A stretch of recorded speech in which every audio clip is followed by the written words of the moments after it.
తొందరగా ఏవైనా పొరపాటు జరిగితే, ఏదైనా ఒక చిన్న పొరపాటు జరిగితే మళ్ళీ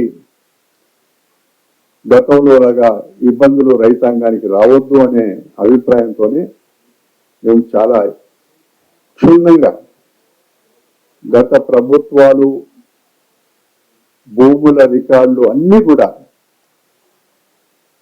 సేకరించి, ఇంకా ఈరోజు పూర్తిగా సమావేశం కంప్లీట్ కాలే, మళ్ళీ ఒక సభ్యుడికి ఏదో పని ఉండడం వల్ల మళ్ళీ మండే నాటికి వాయిదా వేసుకున్నాం.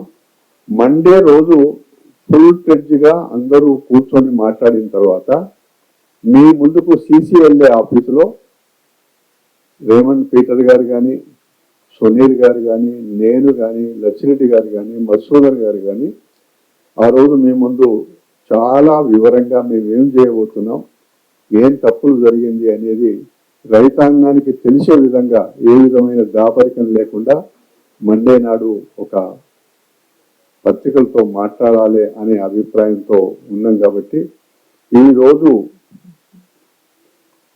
మాకు ఎజెండాలో అంటే లాస్ట్ టైం మాట్లాడుకునే ఏం కావాలో అడిగితే కొంత మేరకు వచ్చినాయి, దాని మీద మాట్లాడుకున్నాం. మీరు దయచేసి, నేను ఎందుకు మాటికి రిక్వెస్ట్ చేస్తున్నా అంటే,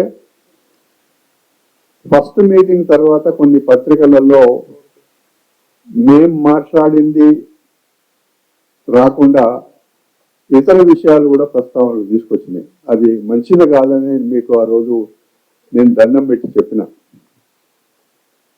ఇది దానివల్ల గ్రామీణ ప్రాంతాలలో ఉండే వాళ్ళకి రాంగ్ మెసేజ్ పోతే ఇబ్బందులు పడతారు. కాబట్టి ఇప్పుడు కూడా మీరందరూ కూడా నాకు బాగా పత్రికల వాళ్ళు కూడా మీరందరూ గ్రామీణ ప్రాంతాల నుంచి వచ్చిన వాళ్ళు, వ్యవసాయ కుటుంబాల నుంచి వచ్చిన వాళ్ళు, మీకు కూడా సమస్యలు ఉన్నాయి. నేను గాంధీ భవన్లో కూర్చున్నప్పుడు అనేక మంది పత్రికా విలేకరులు, ఎలక్ట్రానిక్ మీడియా సంబంధించిన వాళ్ళందరూ కూడా మా ఊర్లో నా భూమి నా సమస్య అని అనేకమైన విషయాలు చెప్పాను. ఇది ఎవరిని వదిలిపెట్టలే.